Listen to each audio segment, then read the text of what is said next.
The pilot's voice crackled through the cabin's intercom system, smooth and practiced, the kind of voice designed to inspire confidence at 30,000 feet. Ladies and gentlemen, a brief message from the flight deck. We've just been informed that the majority shareholder of this airline, and indeed the new owner of the entire portfolio of companies you are flying to meet with today, is on this flight with us. I watched them from my first-class seat, several rows ahead. My father, Richard, straightened his tie, a smug little smile playing on his lips. He probably assumed it was one of his cronies, another titan of industry who enjoyed making a grand entrance. My mother, Catherine, preened beside him, adjusting the silk scarf at her neck. They looked like vultures dressed in designer clothes, poised to descend on a fresh kill. The pilot continued, and I could hear the faint, barely suppressed smile in his own voice. He'd been well briefed. She wanted to personally wish the representatives from Sterling Enterprises a memorable trip. Please join me in congratulating our new CEO, Amelia Vance. My name. Not the name they had given me, the one they had discarded along with its owner, but the one I had built for myself. I watched my father's face. It was a slow-motion collapse. The smugness evaporated first, replaced by a flicker of confusion. He glanced at my mother, who simply looked bewildered, as if she'd misheard. Then, his eyes, those cold, calculating eyes, began to dart around the first-class cabin, searching. He looked right past me at first. Why wouldn't he? He was looking for a corporate shark, a hardened woman in her 50s, probably. Not the ghost of the daughter he'd left in an airport terminal with $20 and a broken heart. Then our eyes met. His face went white. Not just pale, but a stark, bloodless white, like a sheet of paper. My mother followed his gaze, and her perfectly painted mouth fell open in a silent, horrified O. The carefully constructed masks of their superiority shattered into a million pieces right there in the climate-controlled air of the cabin. And for the first time in 10 years, as I looked at the architects of my own personal hell, I smiled. It was not a kind smile. It was the smile of a predator that had finally, after a very long and patient hunt, cornered its prey. But I'm getting ahead of myself. The story doesn't start here, with the victory lap. It starts a decade ago, in the sterile, impersonal chaos of an international airport, with the echo of a final, cruel dismissal. Let me take you back to the beginning.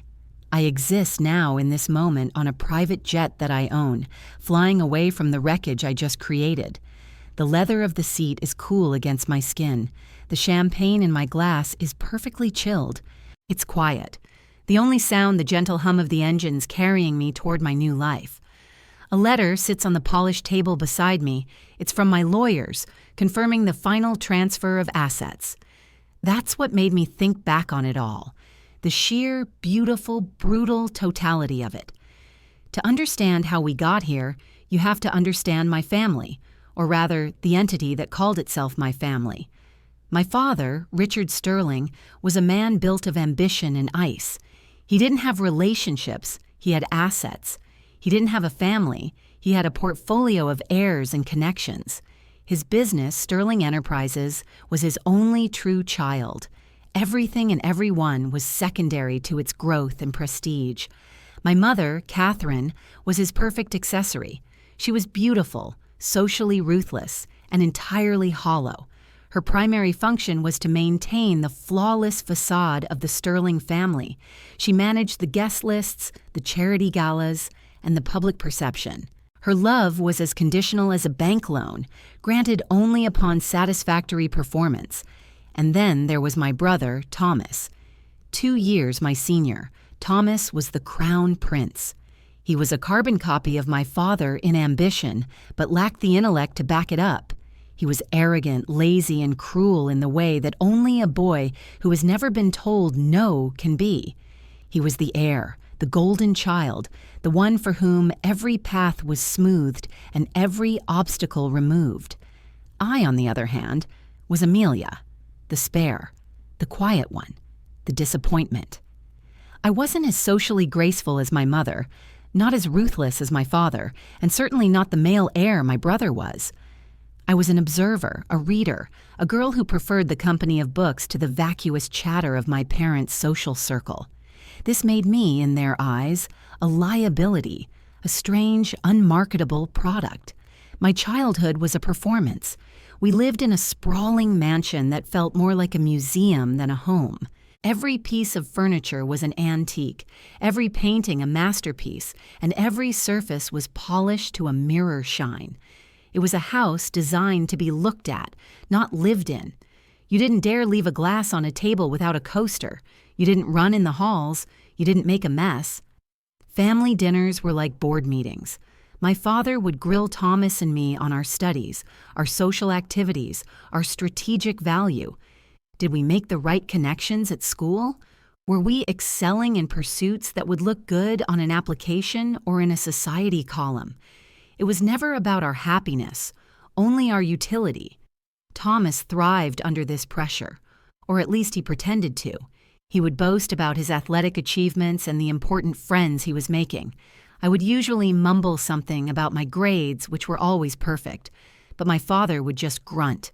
Academic success was expected, not praised. It was the bare minimum. What he wanted was influence.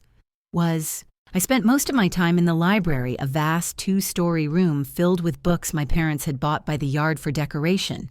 I don't think they ever read a single one. But for me, it was a sanctuary. I read about history, finance, and far-off places. I taught myself things that weren't on any school curriculum. I learned about leverage, about strategy, about how empires rose and fell. It was all theoretical then, a game played on the pages of a book. I had no idea it would one day become my survival guide. The summer I turned 17 was the beginning of the end. My father had been trying to close a massive merger with a German conglomerate. It was the deal of his career, the one that would elevate Sterling Enterprises from a national player to a global powerhouse. But it was stalling. There were cultural differences, trust issues. The patriarch of the German family, a crusty old baron named Klaus von Hess, was old-fashioned. He believed in family ties, in bonds sealed by more than just contracts. And Klaus had a son, a greasy, leering man in his late 20s named Gunther. I remember the night my father brought it up. It was one of our typical sterile dinners. Thomas was bragging about his new sports car. My mother was discussing seating charts for an upcoming charity ball. Then my father cleared his throat. "Amelia," he said, his voice carrying that tone he used for business directives. "I've been speaking with Klaus von Hess. He's very taken with the idea of our families joining. He feels it would solidify the partnership." I just stared at him, a piece of asparagus halfway to my mouth. I had no idea what he was talking about. My mother chimed in, her voice light and airy. "It's a wonderful opportunity, darling. The von Hess family is practically European royalty. Gunther is a very eligible young man." The asparagus fell from my fork, clattering onto the antique china. The sound was like a gunshot in the silent room. "What are you talking about?" I whispered. My father sighed, annoyed at my density. "We are discussing a potential betrothal, Amelia. An arrangement between you and Gunther. It would seal the deal." I felt the blood drain from my face. A betrothal. An arrangement. He was talking about selling me. He was talking about trading his 17-year-old daughter for a business deal. I looked at him, searching for any sign that this was a joke, a test. There was none. His eyes were cold, hard, and expectant. "No," I said. The word was small, but it felt huge in my throat. My father's jaw tightened. "This is not a negotiation. This is a strategic move for the good of this family, for the good of your brother's future.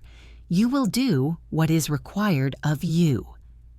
"I won't marry him," I said, my voice gaining a sliver of strength. "I've met him. He's awful." Gunther had visited once with his father. He had looked at me like I was a piece of meat on a platter, his eyes lingering in a way that made my skin crawl. Thomas snorted from across the table. Don't be so dramatic, Leah. It's not like you have better options. You're lucky anyone's interested. Tears of rage and humiliation pricked my eyes. I looked at my mother, my last hope. Mother, please. She refused to meet my gaze. She just smoothed a non-existent wrinkle in the tablecloth. Your father knows best, dear. A girl needs to be practical. Love is for novels. That was it. That was the moment I finally understood. I was not their daughter. I was a chess piece, and they were about to sacrifice me to win their game. Something inside me, something that had been dormant and quiet for 17 years, snapped. No, I said again, this time standing up. My chair scraped loudly against the marble floor. I will not be sold. My father's face contorted with fury. You ungrateful little brat, after everything we have given you. You live in this house, you wear these clothes, you eat this food. You owe us. I owe you nothing, I shot back, my voice shaking but clear. You don't own me. I turned and ran. I ran up the grand staircase, past the portraits of ancestors I didn't know, and locked myself in my bedroom. I could hear my father shouting downstairs, my mother trying to calm him, Thomas laughing. I spent the next 2 weeks as a prisoner in my own home. My phone was taken away. My laptop was confiscated. My meals were left on a tray outside my door. They thought they could break me, that they could isolate me until I bent to their will. But they had made a critical mistake. They had left me in my room, which was connected to the library through a small private door. And the library was my kingdom. While they thought I was crying and starving myself into submission, I was planning. I knew I couldn't win a direct confrontation. I had no power, no money, no allies. My only weapon was knowledge. I started digging. My father, in his arrogance, often took business calls in his home office, which was adjacent to the library. The walls were thick, but there was an old ventilation grate that connected the two rooms. If I sat in a particular corner, I could hear almost everything. For 2 weeks, I listened. I heard him complaining to his lawyers about the Von Hess deal. I heard him talking to his accountants. And that's when I discovered his secret. The real reason he was so desperate to close this merger. Sterling Enterprises was a house of cards. My father had been cooking the books for years. He was leveraged to the hilt, using creative accounting and a series of shell corporations to hide massive debts. The company looked profitable on paper, but it was a ghost. The merger with the Von Hess conglomerate wasn't just about expansion, it was a lifeline. He needed their cash infusion to cover his tracks before the whole thing imploded. The knowledge was a cold, heavy weight in my gut. My father wasn't just a tyrant, he was a criminal. And he was willing to sacrifice me to save himself. This changed everything. My plan was no longer just about escape. It was about survival. I knew I couldn't stay. If I refused the marriage, he would find another way to dispose of me. If I exposed him, who would believe a hysterical 17-year-old girl over a respected captain of industry? So I played my part. After 2 weeks, I knocked on my bedroom door. When my mother opened it, I looked at her with tear-filled eyes and a broken expression. I had practiced it in the mirror. I'll do it, I whispered. I'll marry Gunther. The relief on her face was sickening. She hugged me, a stiff, awkward embrace. Oh, darling, I knew you'd see reason. You're a good girl. The lie tasted like ash in my mouth. The next few days were a blur of activity. My father, triumphant, was suddenly magnanimous. My phone was returned. My freedom was restored. He was closing the deal. The wedding was to be in a few months after my 18th birthday. My parents and Thomas were scheduled to fly to Germany to finalize the preliminary contracts with the Von Hesses. It was a celebratory trip. I was, of course, expected to go with them, to be paraded in front of my future in-laws. This was my chance, my only chance. We arrived at the airport, a moving phalanx of wealth and privilege. Porters rushed to take our designer luggage. We swept through the private check-in, all smiles and air kisses. I played the role of the dutiful, slightly shy fiancé-to-be perfectly. I smiled when I was told to smile. I answered questions demurely. Inside, my heart was hammering against my ribs like a trapped bird. We were at the gate, waiting to board the first-class cabin of the Lufthansa flight. My father handed me my passport and boarding pass. "Don't wander off," he said, his tone still that of a warden. I excused myself to go to the restroom, my small carry-on bag clutched in my hand. It contained my passport, a few books, and the small amount of cash I had managed to save from my allowance over the years. It wasn't much, but it was mine. In the restroom, I took a deep breath. I looked at my reflection in the mirror. A pale, scared girl looked back at me. I whispered to her, "You can do this." I walked out of the restroom, and instead of turning right toward our gate, I turned left and walked. I didn't run. I walked calmly, deliberately, melting into the river of travelers. Every step was an act of rebellion. I could feel my parents' eyes on my back, even though I knew they weren't looking. Not yet. I found a quiet corner in a different terminal, tucked behind a pillar, and I watched the departures board. I saw their flight to Frankfurt change from boarding to final call, and then to departed. They were gone. A wave of dizziness washed over me. I had done it. I was free. But my freedom was short-lived. About 10 minutes later, my phone rang. It was my father. I almost didn't answer, but some morbid curiosity made me press the green button. His voice was low, seething with a rage that was almost preternatural. "Where are you?" "I'm not coming," I said, my own voice surprisingly steady. There was a pause. I could hear my mother wailing in the background, my brother saying something about missing the flight. They must have realized I wasn't on the plane and deboarded. "You get back to this gate right now, you little traitor," he snarled. "You have 5 minutes or so, help me God." "Or what?" I asked. "You'll sell me? You'll lock me up? You already tried. It's over. I know about the debt, Dad. I know about the shell companies. I know Sterling Enterprises is a lie." The silence on the other end of the line was absolute. I had him. I had finally, for the first time in my life, rendered him speechless. When he finally spoke, his voice was different. The rage was gone, replaced by something far colder, far more terrifying. It was the sound of pure reptilian hatred. "You think you're clever, don't you?" he hissed. "You think you've won. You have no idea what you've just done. You are no longer my daughter. You are nothing. You have no money, no name, no future. You will be crushed by the world you think you can conquer." Then my mother's voice came on the line, shrill and hysterical. "We're going to Germany, Amelia. We are getting back on that plane. Your father will fix this. And you will have nothing. Do you hear me? Nothing." And then, the inciting incident, the final act of cruelty that would fuel a decade of cold, patient revenge. My father's voice returned, calm now, deadly calm. "I have just canceled your credit cards. I have flagged your passport. I have removed you from every account. You are disinherited. You are erased. We are leaving now. I hope you have a nice life on the streets. It's what you deserve." The line went dead. I stood there, phone in my hand, the bustling airport noise fading to a dull roar in my ears. I checked my wallet. Inside was a single $20 bill. That was it.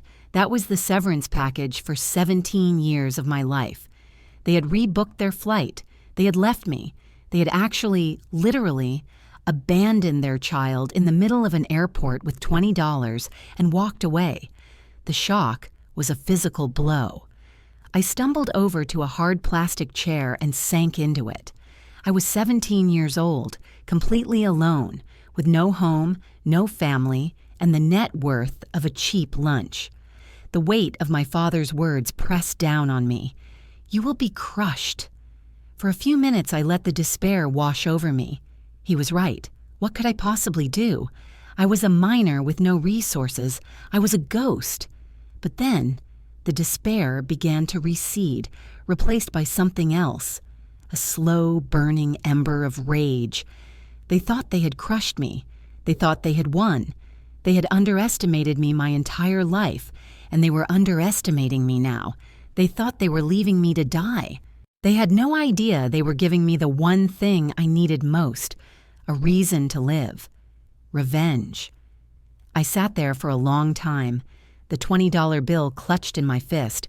I wasn't just going to survive. I was going to build an empire from the ashes of the life they had torched. And one day, I was going to come back and burn their world to the ground. That was the secret I held, the trump card they never knew existed. They thought my knowledge of the company's fraud was a one-time threat, a desperate gambit from a cornered teenager. They didn't understand that it was a seed of knowledge that I would nurture and grow for 10 years. They thought they were erasing me, but they were just giving me a blank slate to write my own story. And I decided right then and there, in that cold, impersonal airport terminal, that the final chapter would be their utter and complete ruin. The first few hours were the hardest. The reality of my situation was a physical weight. Every announcement for a departing flight felt like a taunt. The world was moving, and I was stuck. The $20 bill in my pocket felt impossibly small. It was a symbol of my worth in their eyes. Less than an afterthought. I knew I couldn't stay at the airport forever. Security would eventually notice a lone teenager and start asking questions. Questions I couldn't answer without revealing my identity, which, thanks to my father's parting threat, felt like a dangerous thing to have. He had flagged my passport. What did that even mean? Would I be arrested? I bought a bottle of water and a stale pretzel from a kiosk, the transaction eating up a quarter of my entire net worth. The irony was so bitter, it almost made me laugh. I, who had grown up with private chefs, was now rationing airport snacks. I found a seat in a less crowded domestic terminal, trying to look like I was just waiting for a connecting flight. I needed a plan, not a grand 10-year plan for revenge, not yet. Just a plan to survive the next 24 hours. My mind raced. I had no one to call. My parents had systematically isolated me from any real friends. The few relatives we had were distant, either estranged or so far under my father's thumb, they would have reported my call to him in a heartbeat. I was an island. That's when I saw her. She was an older woman, probably in her late 60s, sitting across from me. She was dressed in a simple but elegant pantsuit, her gray hair cut in a sharp, no-nonsense bob. She wasn't staring at her phone or a magazine. She was just watching people, her eyes sharp and intelligent. She had an aura of quiet power about her. Our eyes met for a brief moment. I quickly looked away, feeling the sting of shame. I probably looked like a runaway, disheveled, scared, clutching my bag like a lifeline. A few minutes later, she stood up and walked over to my row of seats. She sat down 2 chairs away from me, leaving a respectful distance. "Tough day?" she asked, her voice calm and even. It wasn't pitying, just observant. I flinched, pulling my bag closer. "I'm fine," I mumbled, the default lie of anyone who is the opposite of fine. She didn't press. She just nodded, looking straight ahead. "Airports are funny places," she said, almost to herself. "They're full of people running away from something and people running towards something. Sometimes they're the same person."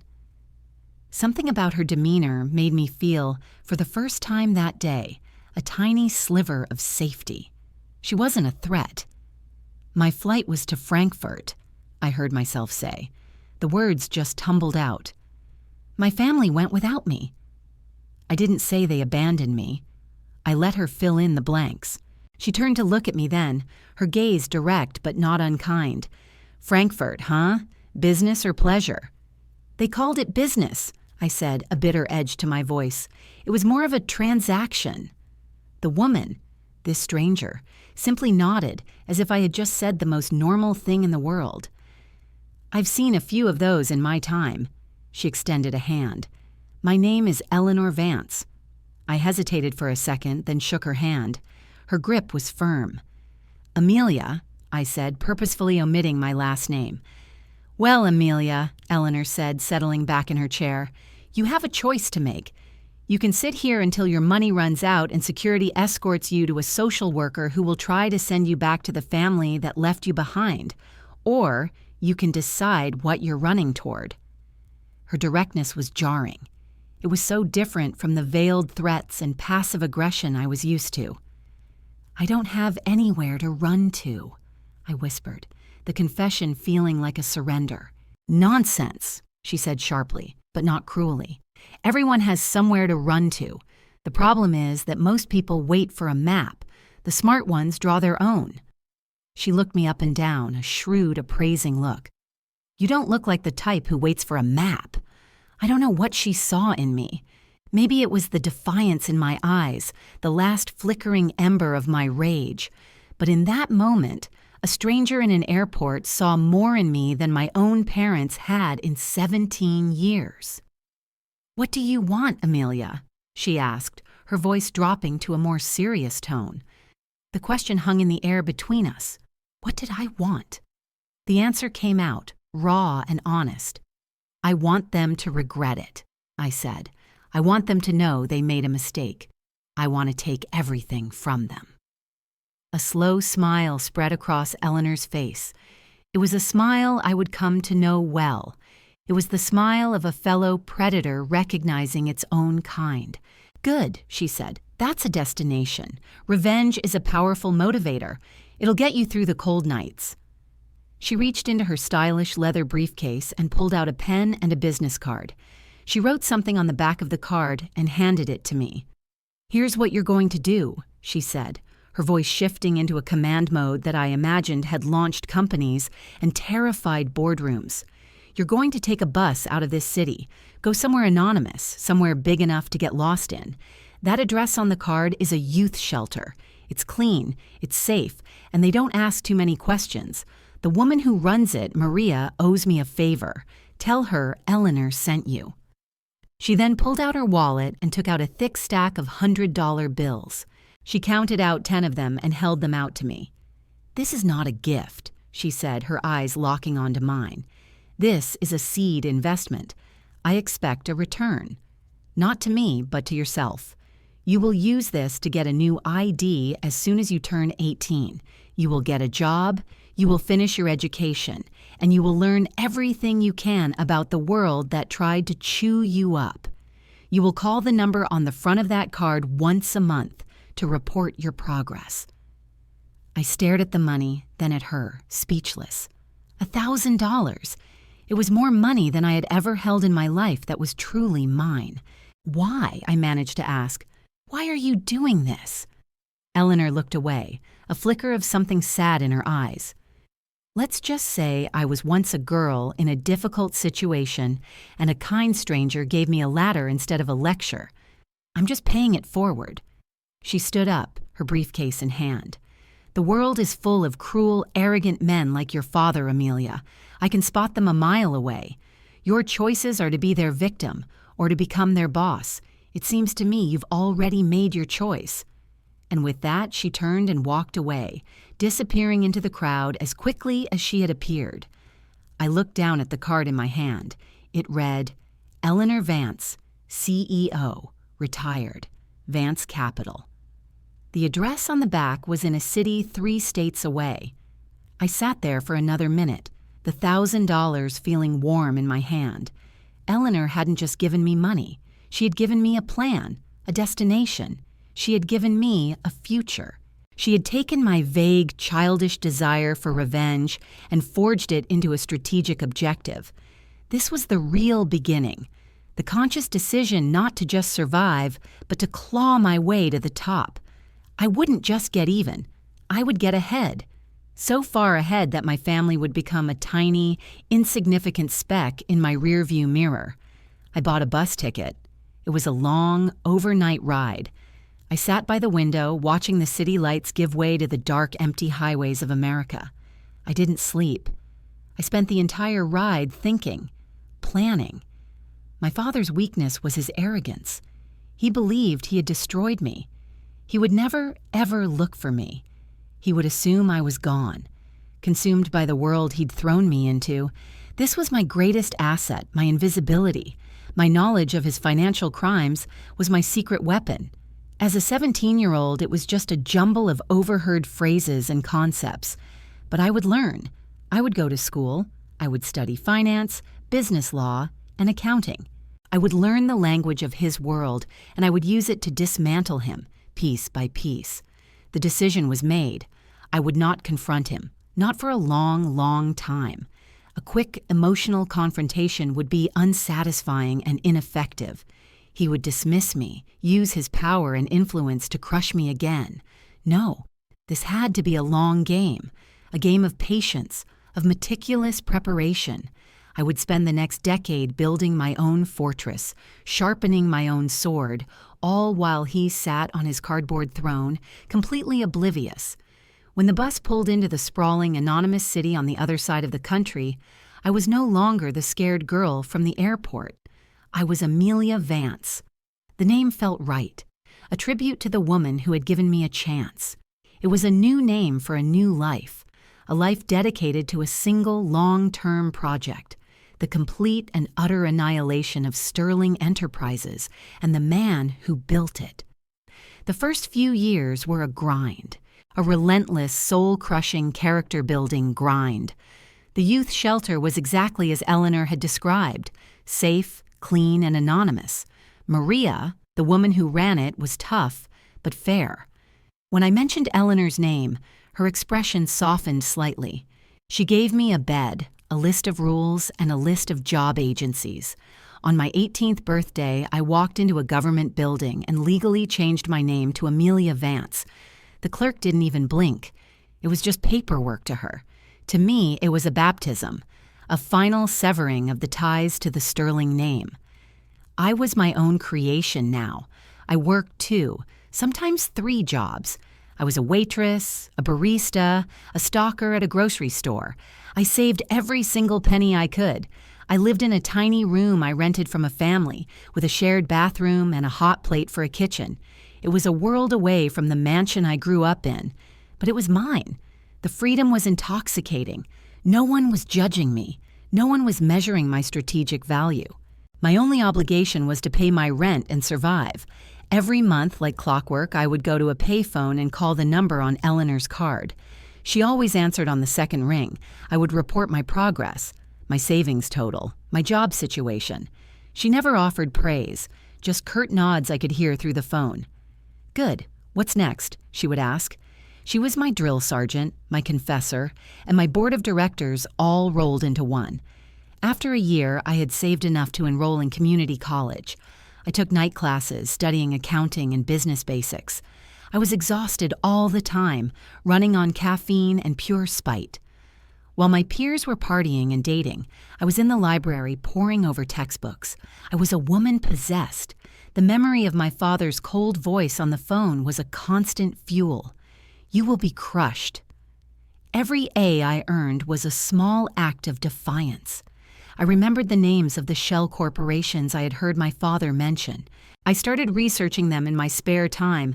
They were registered in obscure jurisdictions, designed to be untraceable. But nothing is truly untraceable if you know where to look. I started to understand the complex web he had woven to hide his debt and inflate his profits. The theoretical knowledge from my books was starting to merge with the fragmented information I held in my memory. During this time, I had zero contact with my former family. I was a ghost. Out of morbid curiosity, I would sometimes use the library computer to look them up. I saw pictures of them at galas, looking happy and powerful. I read articles praising my father's business acumen. They had successfully weathered the loss of the Von Hess deal. My father, as my mother had predicted, had fixed it, likely by finding another source of funding, digging his hole even deeper. There was one article that featured a brief interview with my mother. The journalist asked about her children. She mentioned Thomas, the brilliant heir, who is now a vice president at Sterling Enterprises. She never mentioned a daughter. It was as if I had never existed. The erasure was complete. It should have hurt, but it didn't. It just hardened my resolve. A ghost can move without being seen. After 2 years of community college, I had a perfect GPA and a small but growing savings account. On one of my monthly calls, Eleanor gave me a new directive. Community college is done. You need a better brand. Apply to the top business schools. I have a foundation that provides scholarships for promising students from unconventional backgrounds. It was the first time she had ever offered direct, substantial help beyond the initial seed money. With her foundation's backing and my flawless academic record, I was accepted into a prestigious university's business program. University was a different world. I was surrounded by the children of privilege, the very same types of people I had grown up with. But now, I was different. I wasn't one of them. I was an imposter, a spy. I listened to their casual talk of wealth and connections, and I learned. I saw the arrogance, the entitlement, the same blind spots that my father and brother had. They all underestimated the quiet scholarship girl who sat in the front row and took meticulous notes. I majored in finance with a minor in forensic accounting. I became fluent in the language of money, power, and deception. I learned how to read a balance sheet not just for what it said, but for what it didn't say. I learned how to trace money through the labyrinthine corridors of international finance. The puzzle of my father's fraud was no longer a mystery to me. I could see the whole ugly picture, and I began to map out exactly how to expose it. During these years, my former family continued their oblivious, lavish lifestyle. They believed they were untouchable. Thomas was being groomed to take over the company, though from what I could gather from business journals, he was more interested in the perks of being an executive than the actual work. He was known for his expensive hobbies and playboy lifestyle. My father was celebrated as a visionary. They were at the height of their power, drunk on their own success. They had completely forgotten about me. I was a distant, unpleasant memory, a minor teenage rebellion that they had successfully quashed. They had no idea that the ungrateful brat they had abandoned was now a top student at one of the country's best business schools, meticulously plotting their downfall. This was my period of endurance. I was playing the long game. I lived a Spartan life, pouring all my energy into my studies and my plan. There were moments of doubt, of loneliness, of sheer exhaustion. But then I would remember the cold floor of the airport, the weight of that single $20 bill, and the cruel finality in my father's voice. And the fire would reignite. I was not just enduring, I was preparing. I was a weapon being forged in the fires of adversity. While they grew soft and complacent, I grew sharp and hard. Their arrogance was the greatest gift they had ever given me. It made them blind. And I was moving, silently and patiently, through the shadows they couldn't see, getting closer every single day. Upon graduating with top honors from business school, I didn't immediately go after my father. That would have been too obvious too soon. The plan required more finesse, more power. My degree in Eleanor's connections got me a coveted job at a Wall Street investment firm. It was a brutal, cutthroat environment, but I thrived. The long hours and high stakes felt like home. I had been training for this my whole life. I spent 5 years on Wall Street, 5 years of turning myself into a razor-sharp instrument of finance. I learned how to orchestrate mergers and acquisitions. I learned how to execute hostile takeovers. I built a reputation for being brilliant, relentless, and unnervingly calm under pressure.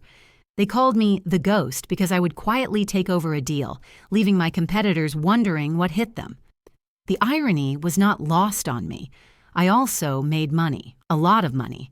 The bonuses and commissions were astronomical, but I didn't change my lifestyle. While my colleagues bought penthouses and yachts, I continued to live in a modest apartment. I drove a sensible car.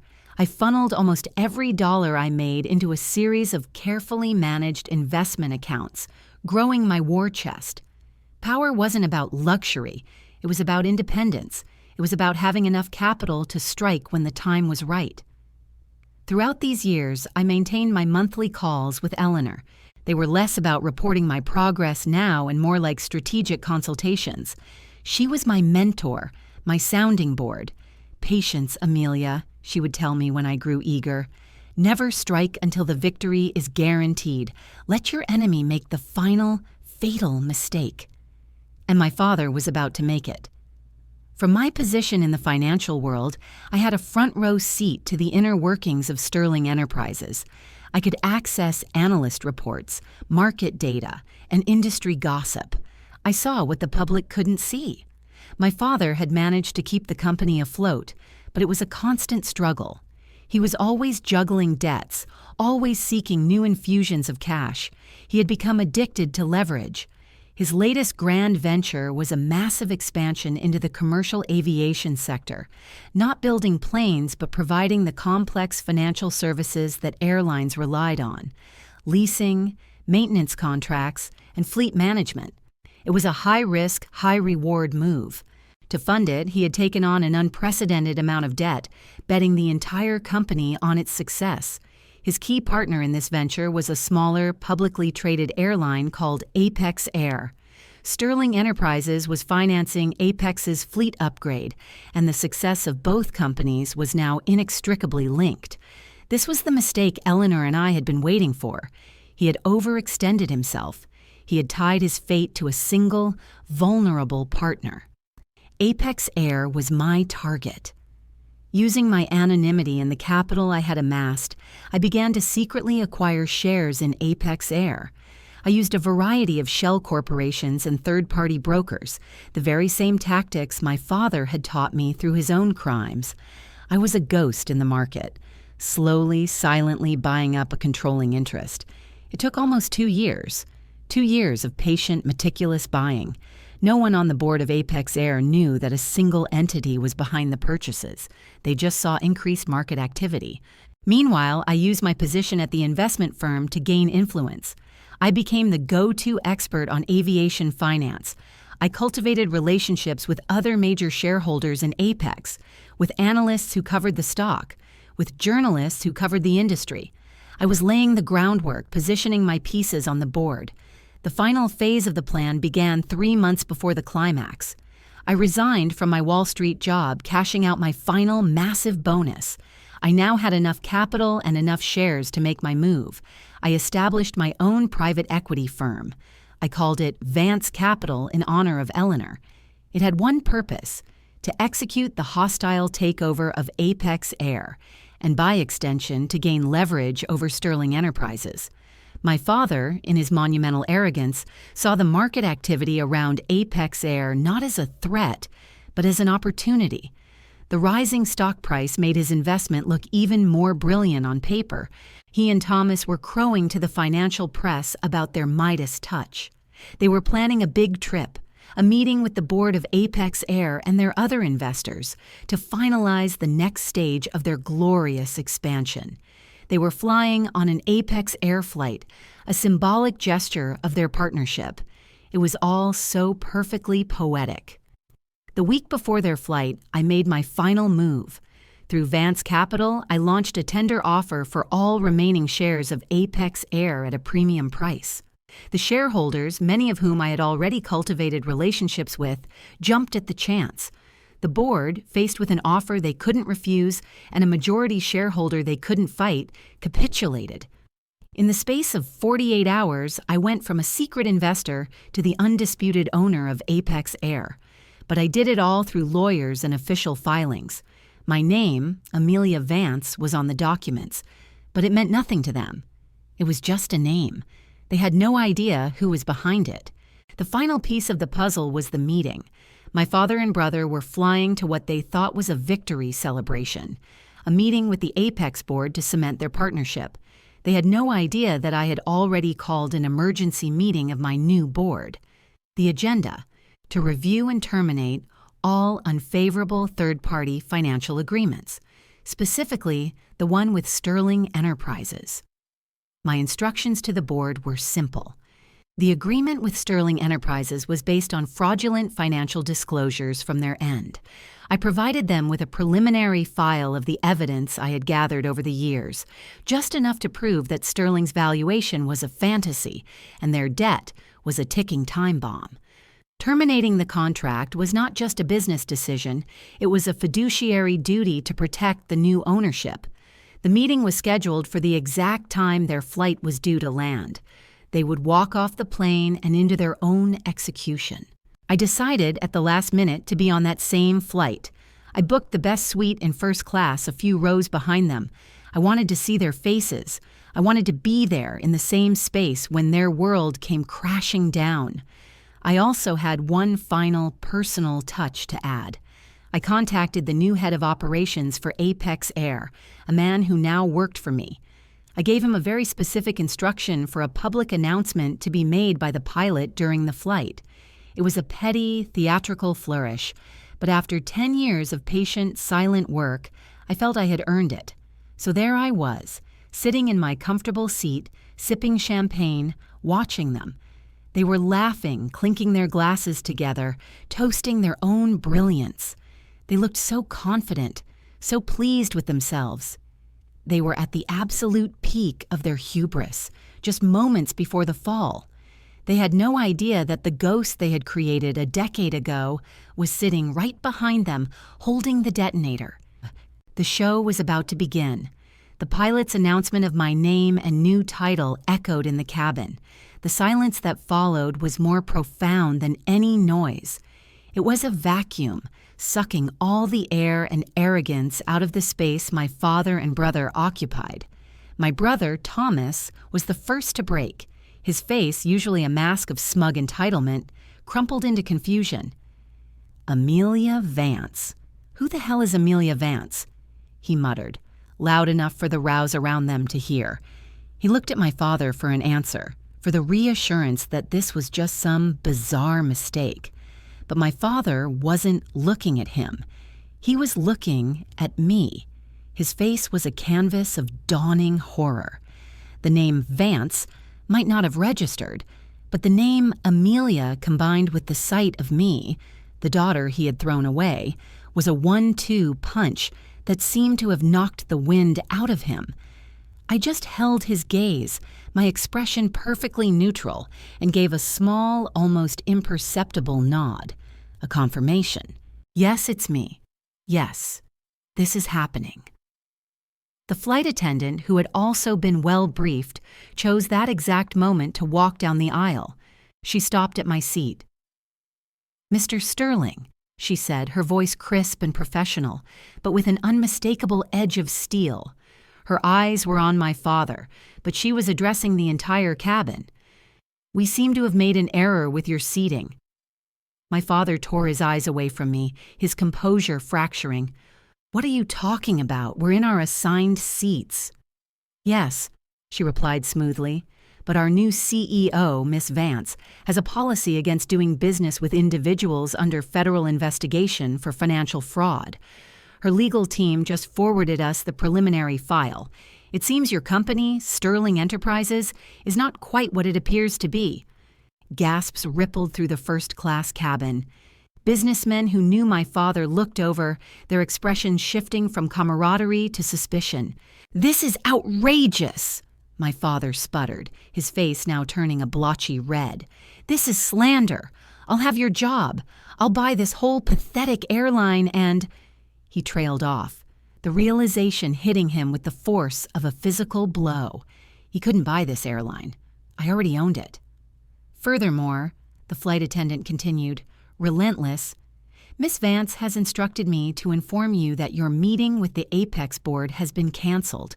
In fact, the board is currently voting to terminate your financing agreement, effective immediately.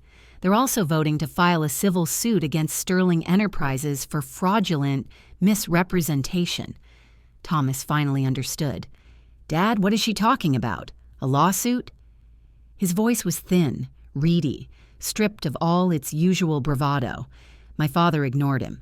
He was still locked on me, his eyes filled with a venomous, impotent rage. "You," he breathed, the word a curse. "You did this." I took a slow sip of my champagne. "I believe the correct term is hostile takeover," I said, my voice calm and clear. "You should have taught me more about them." "Oh, wait, you did." His phone buzzed. Then Thomas's phone buzzed. Then they both started ringing incessantly. I could see the caller ID on my father's screen from where I sat. It was his CFO, his lawyers, his bankers. The vultures were circling, smelling the death of his empire. He didn't answer. He just stared at the screen, his hand shaking like a leaf in a storm. The facade of the powerful, untouchable Richard Sterling was gone. In its place was a scared, cornered old man. The unraveling was swift and brutal. By the time the plane landed, Sterling Enterprises was already in a death spiral. The termination of the Apex deal was the first domino. It triggered covenants in his other loans. His creditors, spooked by the news of the lawsuit and the fraud allegations, were calling in their debts. The house of cards I had discovered all those years ago was finally collapsing under the weight of its own lies. As we deplaned, a pair of uniformed airport police officers were waiting at the jet bridge. They weren't for me. They approached my father and brother. "Mr. Richard Sterling? Mr. Thomas Sterling?" one of the officers asked. My father looked at them, his face ashen. "Yes?" "We have a court order here," the officer said, holding up a document. "A temporary restraining order. You are not to come within 500 feet of Miss Amelia Vance or any property owned by Vance Capital." He handed the papers to my stunned father. I walked past them without a word, my carry-on bag rolling smoothly behind me. I didn't look back. I could hear Thomas starting to panic, his voice rising in pitch. "Dad, do something! Call the lawyer! What's happening?" But the lawyer was the one calling him, likely to tell him it was already too late. The next few weeks were a symphony of destruction, and I had a front-row seat.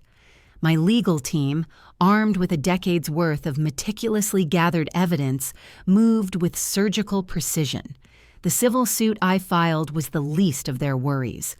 The real damage came from the whistleblower report I anonymously filed with the SEC, complete with internal documents, transaction records, and a detailed map of the shell corporations.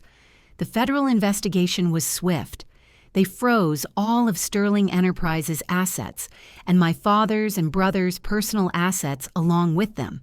The company, unable to operate or pay its debts, declared bankruptcy within a month. The social fallout was just as devastating. My parents, who had built their entire identity on a foundation of wealth and social standing, became pariahs overnight. Their friends, the same people who had flocked to their galas and laughed at my father's jokes, wanted nothing to do with them. They were toxic assets. The Sterling name, once a symbol of success, was now synonymous with fraud and disgrace. The mansion, that cold museum of a home, was seized by the creditors. All the antiques, the paintings, the designer clothes, all of it was cataloged and prepared for auction to pay off a fraction of the mountain of debt my father had created. They lost everything. Then came the criminal charges. My father and Thomas were indicted on multiple counts of wire fraud, securities fraud, and money laundering. The evidence was so overwhelming that their lawyers advised them to take a plea deal. My father, the great Richard Sterling, was sentenced to 10 years in federal prison, a year for every year I had spent planning his demise. The poetic justice was not lost on me. Thomas, due to his lesser role, received a 3-year sentence. My mother was left with nothing. Her husband and son were in prison. Her money was gone. Her social circle had evaporated. She was forced to move into a small, rented apartment in a town she would have once sneered at. The hollow woman was now living in a hollow life. About 6 months after the sentencing, I received a letter. It was from my father, sent from prison. It was a pathetic, rambling mess of self-pity and blame. He blamed me, he blamed the government, he blamed his lawyers. He never once took responsibility for his own actions.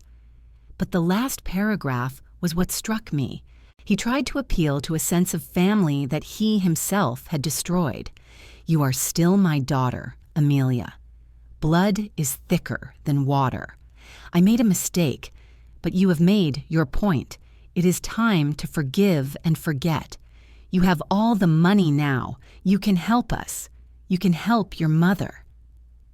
I read the letter, and I laughed. It was a cold, empty sound. He still didn't get it. He still thought this was about money. He still thought he could manipulate me. A week later, my assistant informed me that my mother was in the lobby demanding to see me.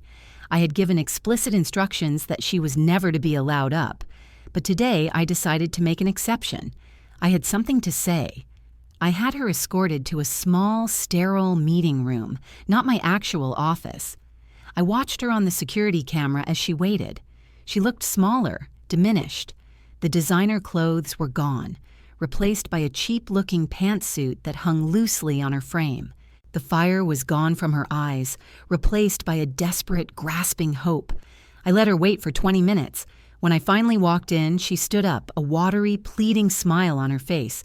"Amelia, darling, you look wonderful." "Catherine," I said, my voice flat. I didn't sit down. "I came to," she began, wringing her hands. "Your father, he wrote to you. I need your help. We have nothing. I can't pay my rent. It's so humiliating." I just looked at her. I felt nothing. No pity, no anger, not even satisfaction. Just a vast, empty distance. She was a stranger to me, a stranger who had committed an unforgivable crime. "Help?" I repeated the word as if it were a foreign object. "You want my help? Yes, you're my daughter. You have so much now, you can afford it. A small allowance just to get by."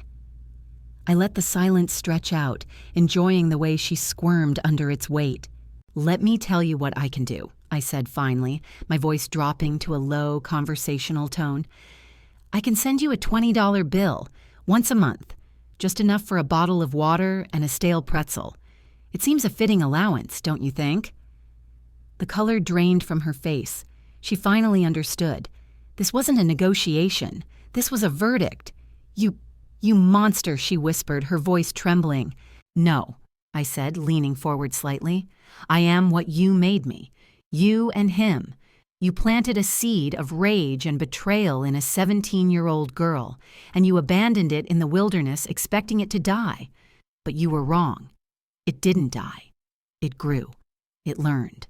It waited. Everything that has happened to you, to your husband, to your son, you earned it. This is the harvest." Tears of self-pity streamed down her face. "But I'm your mother." "You forfeited that title at an airport terminal 10 years ago," I said, my voice like ice. "Now, if you'll excuse me, I have a company to run. Several, in fact." I turned and walked to the door. I paused with my hand on the handle. "The restraining order is still in effect, Catherine," I said without looking back. "If you ever try to contact me again, I will have you arrested. Security will see you out." I closed the door behind me, the soft click echoing the finality of it all. I didn't look back. I walked down the hall back to my corner office with its panoramic views of the city, and I didn't feel a thing. The great burning fire of revenge that had fueled me for a decade had finally burned itself out. In its place, there was just quiet peace. And now, here I am. On my plane, flying away from that city and its ghosts. The letter from my lawyers sits on the table, a final confirmation that the last of the Sterling assets have been liquidated and absorbed by Vance Capital. The cycle is complete. The hum of the engines is a lullaby. For the first time in my adult life, I am not planning, not fighting, not surviving. I am just living. A hand gently touches my shoulder.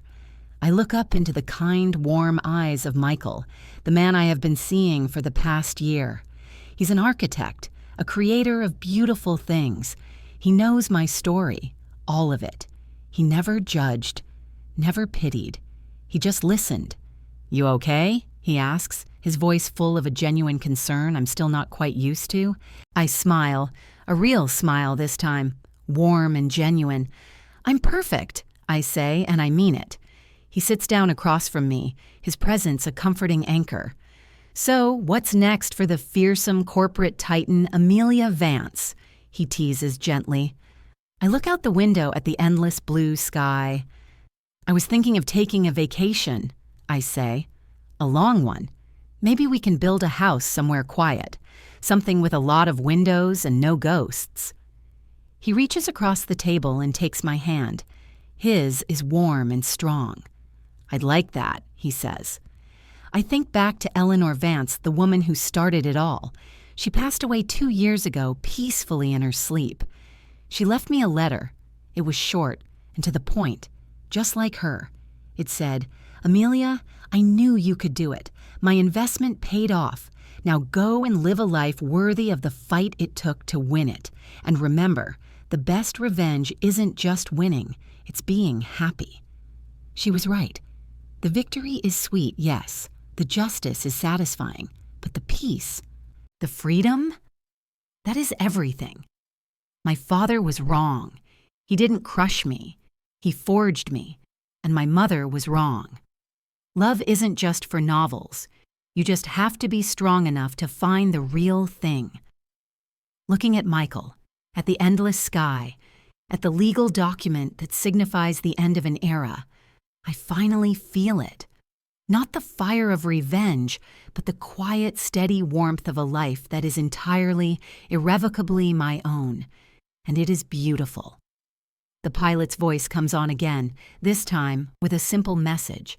"Miss Vance, we'll be beginning our descent shortly. Welcome home." And for the first time, it feels like it is.